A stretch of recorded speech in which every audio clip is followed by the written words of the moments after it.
हम पिछले तकरीबन 8 सालों से दस्तरखान लगा रहे हैं। यहाँ पे गरीब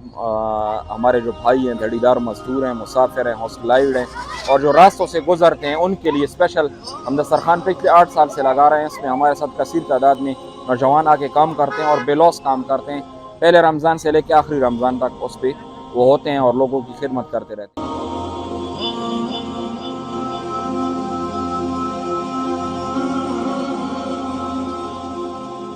अल्हम्दुलिल्लाह तकरीबन 9 साल की चुमंग कोहाट की फीस अल्लाह दस्तरखान लगो और दस्तरखान के नमू सरा सुख सरकारी का साइन वालो ये सुख नहीं वालो अल्हम्दुलिल्लाह दस्तरखान मु सरा चुकुम जमू दी मुसलमानों दी दुम सरा बगे मदद की पदे दस्तरखान की मु सरा यतीमानान गरीबान और मुसाफर और खास कर चुकुम दा गाड़ो दा मु सरा की नो अल्हम्दुलिल्लाह मु रोजाना तकरीबन 490 से 500 कसारों पर अफ्तारे वर्को दा तकरीबन 9 साल की चुमुदा दा शुरू करे दे देखिए अल्हम्दुलिल्लाह ये बाल मुकनम के मु सरा मगी ताउन के और खास कर चुकुम दी क्वार्टर मगी द मु सरा जा ताउन रसा गई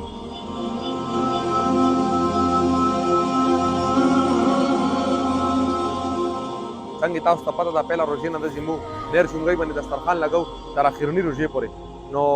بس ډېرې خبرې خو به نه کوو مخیر وزارت ته سپیشلی ریکویسټ کوو داسې راتلی شي دیګ راوړی شي سامان راوړی شي چولې راوړی شي کجورې راوړی شي شربت بوتلې راوړی شي که چا ته وسه کېږي دا پکې نشته ته په چا لوډ واچو څه څوری چا ته وسه کېږي وروړه څه 10 روپۍ وسه کېږي داسې راتلی شي ماحول دې وګوري حالات دې وګوري خدمت ته درځي سپیشلی زه ځوانانو ته دا ریکویسټ کوم ته راشي داسې ماحول وګوري حالات دې وګوري موږ سره د یوه ورځ داسې خدمت وکړي بیا دې دا انشاءالله به دا دوره موږ ځان باندې یقین ده چې دا به بیا داسې نه خوځېږي موږ ته به داسې رسېږي